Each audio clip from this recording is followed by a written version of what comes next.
Hello'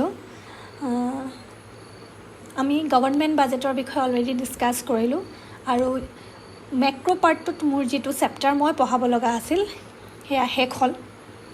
মই তোমালোকক এতিয়া ছেকেণ্ড পাৰ্টটো তোমালোকৰ লগত ডিছকাছ কৰিবলৈ লৈছোঁ। তোমালোকে জানিছিলাই যে ইকনমিক্সৰ চিলেবাছখনত দুটা পাৰ্ট আছিলে। ফাৰ্ষ্ট পাৰ্টটো আছিলে মেক্ৰ' ইকনমিক্স আৰু ছেকেণ্ড পাৰ্টটো হৈছে Indian economic development. Indian economic development ভাৰতৰ অৰ্থনৈতিক উন্নয়ন। মই ছেকেণ্ড পাৰ্টটো আজিৰ পৰা ষ্টাৰ্ট কৰিম। এই পাৰ্টটোত পোৱা বহুখিনি কথা তোমালোকে ছ'চিয়েল ছায়েন্সত পঢ়ি আহিছা হাইস্কুলত, তথাপিও অলপ কিছুমান নতুন ইয়াত ইনক্লুড কৰা হৈছে আৰু আমি আজিৰ পৰা ছেকেণ্ড পাৰ্টটোৰ ষ্টাৰ্ট কৰিবলৈ লৈছোঁ, য'ত আমি ভাৰতবৰ্ষৰ অৰ্থনীতিৰ বিষয়ে, ভাৰতীয় অৰ্থনীতিটো কেনেকুৱা সেই বিষয়ে আমি আলোচনা কৰিম। ঠিক আছে, ভাৰতীয় অৰ্থনীতিৰ বিষয়ে আলোচনা কৰিবলৈ হ'লে আমি ভাৰতবৰ্ষৰ অৰ্থনীতিটোক প্ৰথমতে দুটা ভাগত ভাগ কৰিব লাগিব। এটা হ'ব pre independence period,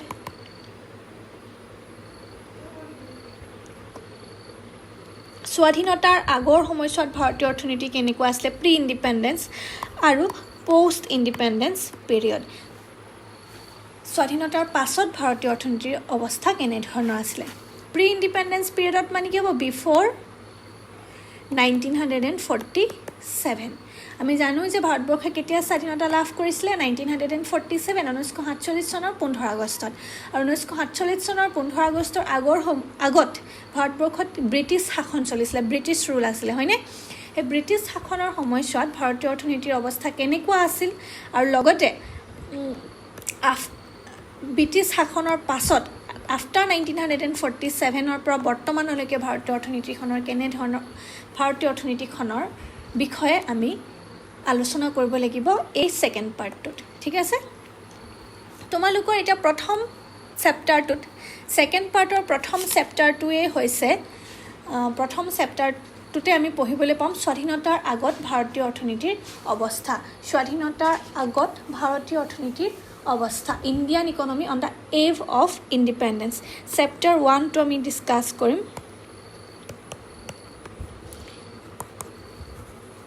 Indian economy on the eve of independence. স্বাধীনতাৰ আগৰ সময়ছোৱাত ভাৰতবৰ্ষৰ অৰ্থনীতিটো কেনেধৰণৰ আছিল। আমি সকলোৱে জানো যে ভাৰতবৰ্ষখন স্বাধীনতাৰ আগত ব্ৰিটিছ শাসনাধীষ্ঠ আছিল। 1757ত যেতিয়া পলাচীৰ যুদ্ধ হৈছিলে, পলাচী যুদ্ধত ব্ৰিটিছসকলে জয়লাভ কৰি ভাৰতবৰ্ষৰ শাসনভাৰ সম্পূৰ্ণৰূপে ব্ৰিটিছৰ অধীনলৈ গুচি গৈছিল। আৰু ব্ৰিটিছসকলে, সাধাৰণভাৱে আমি যদি ক'বলৈ যাওঁ, ব্ৰিটিছসকলে ভাৰতীয় অৰ্থনীতিক শোষণ কৰিছিল। একচুৱেলি ভাৰতবৰ্ষৰ পৰা তেওঁলোকে কেঁচা মালসমূহ, সম্পদসমূহ আহৰণ কৰি তেওঁলোকে ভাৰতীয় অৰ্থনীতিখনত সম্পূৰ্ণৰূপে শোষণ কৰিছে বুলি আমি ক'ব পাৰোঁ। ঠিক আছে, এতিয়া আমি ভাৰতবৰ্ষৰ অৰ্থনীতিৰ অৱস্থাটো কেনেকুৱা জনাৰ আগতে অৰ্থনীতিৰ ষ্ট্ৰাকচাৰটো কেনেকুৱা আমি সেইটো জানিব লাগিব। স্বাধীনতাৰ সময়ত ভাৰতৰ অৰ্থনীতি কেনেধৰণৰ আছিলে সেইটো আমি জনাৰ আগতে আমি জানিব লাগিব যে ভাৰতৰ অৰ্থনীতিৰ ষ্ট্ৰাকচাৰটো কেনেকুৱা। ষ্ট্ৰাকচাৰ মানে বুনিয়াদটো কেনেকুৱা, গাঁথনিটো কেনেকুৱা। ঠিক আছে, ভাৰতীয় অৰ্থনীতিক আমি তিনিটা ভাগত বহল খণ্ডত বিভক্ত কৰিব পাৰোঁ। আমি জানো there are three types. We can divide the economy in three parts broadly. First হৈছে primary sector, three sector আমি ভাগ কৰিব পাৰোঁ। এইবিলাক তোমালোকে নিশ্চয় পঢ়ি আহিছা হাইস্কুলত। প্ৰাইমেৰী ছেক্টৰত কি থাকে, এইটো প্ৰাথমিক খণ্ড বুলি কওঁ। তাত এগ্ৰিকালচাৰেল এণ্ড এলাইড এক্টিভিটিজ, কৃষি আৰু কৃষিৰ লগত জড়িত অন্যান্য যিবিলাক খণ্ড আছে, এনিমেল হাজবেণ্ডেৰী এটচেট্ৰা, সেইবিলাক প্ৰাইমেৰী ছেক্টৰত ইনক্লুড হৈ থাকে, প্ৰাথমিক খণ্ডত অন্তৰ্ভুক্ত হৈ থাকে। ছেকেণ্ডটো হৈছে ছেকেণ্ডেৰী ছেক্টৰ, এইটোক আমি কওঁ গৌণ খণ্ড। গৌণ খণ্ডত কি সোমাই থাকে? ইণ্ডাষ্ট্ৰিয়েল ৰিলেটেড এক্টিভিটিজবিলাক, যিবিলাক উদ্যোগিক খণ্ডৰ লগত সম্পৰ্কিত কাৰ্যাৱলী আছে, সেইবিলাক আমি ছেকেণ্ডেৰী ছেক্টৰ বা গৌণ খণ্ডত অন্তৰ্ভুক্ত কৰোঁ। আৰু থাৰ্ডটো হৈছে সেৱা খণ্ড বা ছাৰ্ভিচ ছেক্টৰ। তাত banking, tourism, transportation, insurance, commerce, এইবিলাক ছাৰ্ভিচ ছেক্টৰ বা সেৱা খণ্ডত অন্তৰ্ভুক্ত হৈ থাকে। আমি ভাৰতবৰ্ষৰ অৰ্থনীতিখনক তিনিটা প্ৰধান খণ্ডত ভাগ কৰোঁ: প্ৰাথমিক খণ্ড, গৌণ খণ্ড আৰু সেৱা খণ্ড। প্ৰাথমিক খণ্ডত কৃষিৰ লগত জড়িত কাৰ্যাৱলী অন্তৰ্ভুক্ত হৈ থাকে, গৌণ খণ্ডত উদ্যোগৰ লগত জড়িত খণ্ডসমূহ অন্তৰ্ভুক্ত হৈ থাকে, আৰু সেৱা খণ্ডত banking service, transportation, insurance, communication, commerce, সেইবিলাক যাতায়াত, যোগাযোগ, পৰিবহণ, বাণিজ্য, সেইবিলাক ছাৰ্ভিচ ছেক্টৰৰ অন্তৰ্ভুক্ত হৈ থাকে। ঠিক আছে, এতিয়া আমি পঢ়িম স্বাধীনতাৰ ঠিক আগে ভাৰতবৰ্ষৰ অৰ্থনীতিৰ বৈশিষ্ট্য কেনেকুৱা আছিল, characteristics of Indian economy during the time of independence. স্বাধীনতাৰ সময়ত ভাৰতীয় অৰ্থনীতিখনত মূল বৈশিষ্ট্যসমূহ কেনেধৰণৰ আছিল। আমি জানো যে ভাৰতবৰ্ষৰ কৃষি খণ্ডটোক সামন্তবাদী প্ৰথা বুলি যিটোক অসমীয়াত কোৱা হয়, সামন্তবাদী প্ৰথা প্ৰচলন হৈছিল, কলনিয়েল ছিষ্টেম। ঠিক আছে, এগ্ৰিকালচাৰ ছেক্টৰত ইণ্টাৰমেডিয়েৰিজ আছিল, তাৰ ৰুল অফ ইণ্টাৰমেডিয়েৰিজক অসমীয়াত কোৱা হয় প্ৰেজেঞ্চ অফ, তোমালোকে ক'ব পাৰা, প্ৰথমটো ক'ব পাৰা প্ৰেজেঞ্চ অফ ইণ্টাৰমেডিয়েৰিজ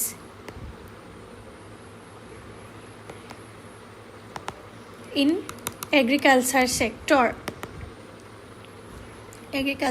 ছেক্টৰ।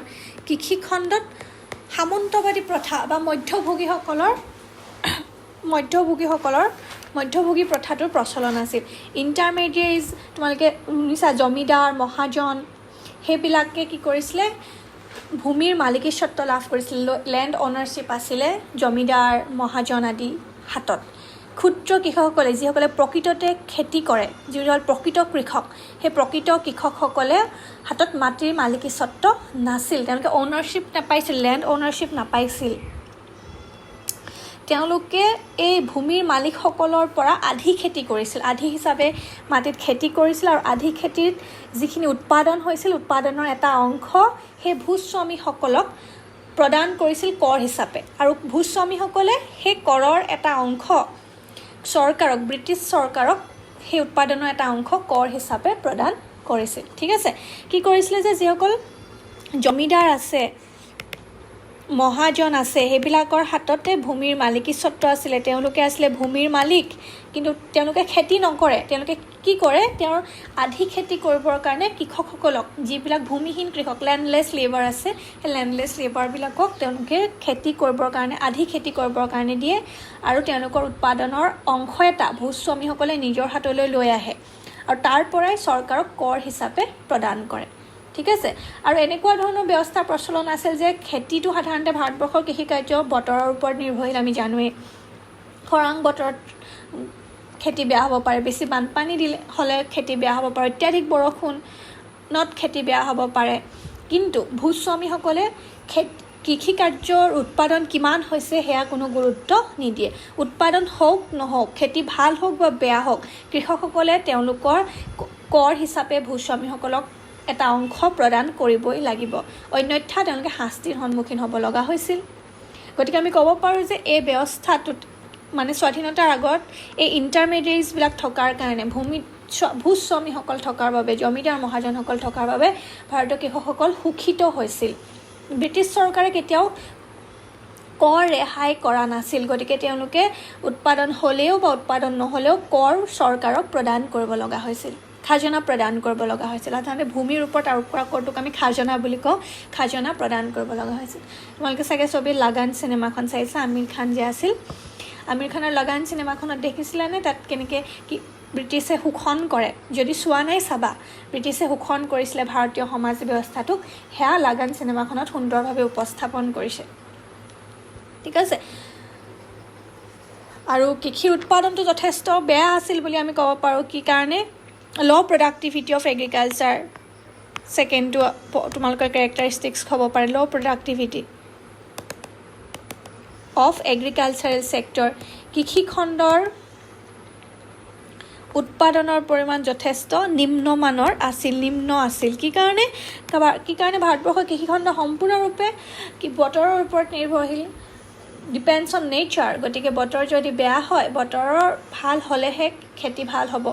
আৰু কোনো ধৰণৰ ট্ৰেডিশ্যনেল মেথডছ ইউজ কৰিছিল তেওঁলোকে, কোনো ধৰণৰ ট্ৰেডিশ্যনেল মেথডছ ইউজ কৰি প্ৰডাকশ্যন হোৱাৰ কাৰণে এগ্ৰিকালচাৰেল প্ৰডাক্টিভিটি যথেষ্ট কম আছিল বুলি ক'ব পাৰোঁ আমি। ঠিক আছে। তাৰ পাছত হ'ব পাৰে এখন আণ্ডাৰ ডেভেলপড ইকনমি, ভাৰতবৰ্ষৰ আণ্ডাৰ ডেভেলপড ইকনমি। স্বাধীনতাৰ সময়ছোৱাত ভাৰতবৰ্ষৰ অৰ্থনীতিখন সম্পূৰ্ণৰূপে অনুন্নত আছিল, আণ্ডাৰ ডেভেলপ এইটো টাৰ্মছৰ পৰা আমি ক'ব পাৰোঁ য'ত মানুহৰ পাৰ কেপিটা ইনকাম ইজ ভেৰি ল'। পাৰ কেপিটা ইনকাম, জনমূৰি আয় মানে কি জানা নহয় তোমালোকে? গড় আয়, প্ৰত্যেকজন ব্যক্তিৰ গড় আয়। আৰু এইটো কেনেকৈ উলিয়ায়? টোটেল নেশ্যনেল ইনকাম ডিভাইডেড বাই টোটেল পপুলেশ্যন। প্ৰত্যেকজন ব্যক্তিৰ গড় আয় ভাৰতবৰ্ষত স্বাধীনতাৰ সময়ত যথেষ্ট কম হোৱা দেখা গৈছিল, কম আছিল। আৰু পাৰ কেপিটা ইনকাম কম, কাৰণ বেছিভাগ মানুহে কৃষিখণ্ডৰ ওপৰত নিৰ্ভৰশীল। কৃষিখণ্ডৰ উৎপাদন যিহেতু কম, সম্পূৰ্ণ বতৰৰ ওপৰত নিৰ্ভৰ কৰে, কৃষিখণ্ডৰ ওপৰত নিৰ্ভৰশীল হোৱাৰ কাৰণে মানুহবিলাকৰ জনমূৰি আয়ৰ পৰিমাণ যথেষ্ট কম। আৰু লগতে জনমূৰি আয়ৰ পৰিমাণ কম হোৱাৰ কাৰণে তেওঁলোকৰ ল' ষ্টেণ্ডাৰ্ড অফ লিভিং, যিটো জীৱন নিৰ্বাহৰ মানদণ্ডটো যথেষ্ট কম হোৱা দেখা গৈছিল।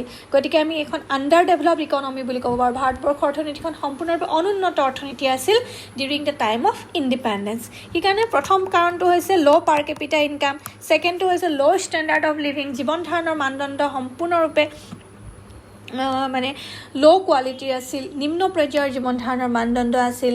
তেওঁলোকে দুৰ্ভিক্ষ জীৱন যাপন কৰিছিল বুলিও আমি ক'ব পাৰোঁ। থাৰ্ড হ'ব পাৰে মানে আৰু হাই ৰেট অফ ইলিটাৰেচি,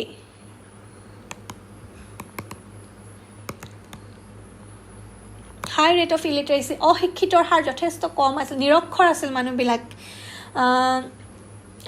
সেই সময়ছোৱাত 1947 চনত স্বাধীনতাৰ সময়ছোৱাত ভাৰতবৰ্ষৰ মুঠ জনসংখ্যাৰ কেৱল 17% পপুলেশ্যনহে শিক্ষিত আছিল। ঠিক আছে, কেৱল 17% পপুলেশ্যনহে শিক্ষিত আছিল।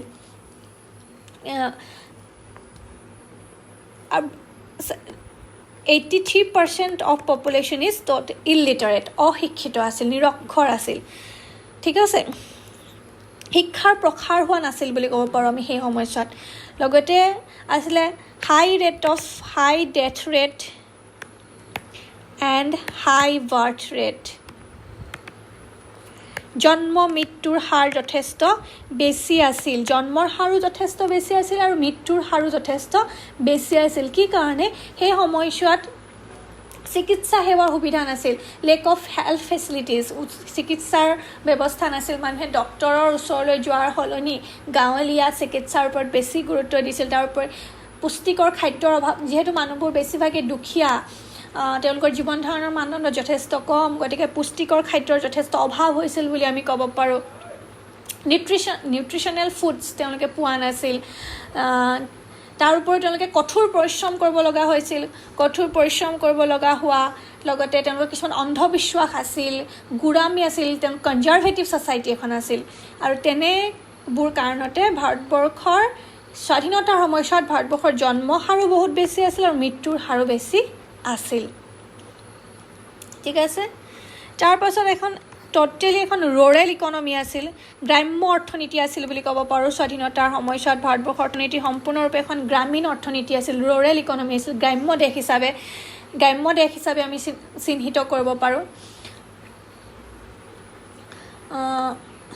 নগৰীকৰণৰ হাৰ যথেষ্ট উন্নত হোৱা নাছিল আৰু কেৱল মুঠ জনসংখ্যাৰ স্বাধীনতাৰ সময়ছোৱাত মানে 1947ত ভাৰতবৰ্ষৰ মুঠ জনসংখ্যাৰ প্ৰায় 14.2% মানুহে নগৰ অঞ্চলত বাস কৰিছিল ঠিক আছে কেৱল 14.2% মানুহে নগৰ অঞ্চলত বাস কৰিছিল আৰু বাকিবোৰ গ্ৰাম্য অঞ্চলতে বসবাস কৰিছিল আৰু যেহেতু যিবিলাক অঞ্চল দেশত নগৰীকৰণৰ হাৰটো যথেষ্ট কম গ্ৰাম্য বসতি প্ৰধান দেশ এখনক আমি সদায় আণ্ডাৰ ডেভেলপড হৈ থাকে সেইকাৰণে ভাৰতবৰ্ষৰ অৰ্থনীতিখনত স্বাধীনতাৰ সময়ত আণ্ডাৰ ডেভেলপড হৈ আছিল বুলি আমি ক'ব পাৰোঁ ঠিক আছে তাৰ পাছতে আছিলে ভাৰতবৰ্ষৰ অৰ্থনৈতিক উন্নয়নটো অসমতাপূৰ্ণ আছিল আনবেলেন্সড ইণ্ডাষ্ট্ৰিয়েল গ্ৰোথ উদ্যোগিক উন্নয়নৰ হাৰটো যথেষ্ট অসমতাপূৰ্ণ আছিল যিবিলাক উদ্যোগ আছিল উদ্যোগৰ সংখ্যাটো যথেষ্ট কম আছিল স্বাধীনতাৰ আগত কিন্তু যিবিলাক উদ্যোগ আছিল সেই উদ্যোগসমূহ কেইখনমান বিশেষ মহানগৰতহে কেন্দ্ৰীভূত হৈ আছিল সাধাৰণতে ব্ৰিটিছসকলে উদ্যোগসমূহ কলকাতা মুম্বাই এনেকুৱা ধৰণৰ চহৰসমূহত স্থাপন কৰিছিল য'ত বন্দৰৰ সুবিধা আছে বন্দৰৰ সুবিধা মানে য'ত জলপথৰ সুবিধা আছে জলপথৰ সুবিধা থকা অঞ্চলসমূহত যোগাযোগৰ যিহেতু তেতিয়া ব্ৰিটিছসকলে তেওঁলোকৰ নিজৰ দেশলৈ দ্ৰব্য সামগ্ৰী আমদানি ৰপ্তানি কৰিবৰ বাবে সুবিধা হ'বৰ কাৰণে জলপথ ব্যৱহাৰ কৰিছিল যিহেতু তেওঁলোকে গতিকে জলপথৰ সুবিধা থকা অঞ্চলসমূহতে উদ্যোগিক উন্নয়ন উদ্যোগসমূহ স্থাপন কৰিছিল গতিকে স্বাধীনতাৰ সময়ছোৱাত ভাৰতবৰ্ষত বেছিভাগ উদ্যোগেই কলকাতা মুম্বাই আদি যিসমূহ সাগৰীয় পথৰ ওচৰত সাগৰৰ অঞ্চলত সাগৰৰ ওচৰৰ অৱস্থিত অঞ্চলসমূহত স্থাপন কৰিছিল ঠিক আছে গতিকে এইবিলাক কাৰণতে ভাৰতবৰ্ষৰ অৰ্থনৈতিক উন্নয়ন যথেষ্ট ভাৰতবৰ্ষৰ অৰ্থনীতিক আমি আণ্ডাৰ ডেভেলপ ইকনমি হিচাপে আমি ক'ব পাৰোঁ স্বাধীনতাৰ সময়ছোৱাত ঠিক আছে এইবিলাকে আছিল ভাৰতীয় অৰ্থনীতিৰ বৈশিষ্ট্য প্ৰথমটো আমি কৈছোঁৱে এগ্ৰিকালচাৰ ছেক্টৰত ইণ্টাৰমিডিয়েট আছিল প্ৰডাক্টিভিটি যথেষ্ট কম আৰু লগতে সেই সময়ত পাৰ কেপিটা ইনকাম কম ষ্টেণ্ডাৰ্ড অফ লিভিং কম ল' ষ্টেণ্ডাৰ্ড অফ লিভিং অৰ্থাৎ জনসাধাৰণৰ জীৱন ধাৰণৰ মানদণ্ড যথেষ্ট কম হোৱা দেখা গৈছিল হাই ৰেট অফ ইলিটাৰেচি নিৰক্ষৰতাৰ হাৰ বেছি আছিল high death rate and high birth rate জন্ম আৰু মৃত্যুৰ হাৰ উচ্চ আছিল এখন ৰুৰেল ইকনমি আছিল গ্ৰাম্য প্ৰধান দেশ আছিল আৰু লগতে উদ্যোগিক উন্নয়নটো সমতাপূৰ্ণ ৰূপত হোৱা নাছিল এইকেইটাই হৈছে ভাৰতবৰ্ষ আৰু বহুত আছে এইকেইটা বিশেষভাৱে আমি এইকেইটাৰ ওপৰতে গুৰুত্ব দিছোঁ স্বাধীনতাৰ সময়ছোৱাত ভাৰতবৰ্ষৰ অৰ্থনীতিৰ প্ৰধান বৈশিষ্ট্য বুলি ক'লে আমি এইকেইটাই লিখিব পাৰোঁ ঠিক আছে নেক্সট ক্লাছত আমি আকৌ কৃষি খণ্ড কেনেকুৱা আছিল উদ্যোগিক খণ্ড কেনেকুৱা আছিল সেই বিষয়ে আমি আৰু পঢ়ি যাম আজিলৈ ইমানেই থেংক ইউ কিবা যদি তোমালোকে বুজি নাই পোৱা বা অসুবিধা পোৱা তেতিয়াহ'লে মোক সুধিবা আৰু সকলোৱে কিতাপ কিনি ল'বা NCERTৰ টেক্সট বুক আছে বা বেলেগ ৰাইটাৰো চাগে কিতাপ অলৰেডি ওলাইছে JP গোৱেলৰ ল'ব পাৰা তোমালোকে কিতাপবোৰ কিনি ল'বা ঠিক আছে বাই বাই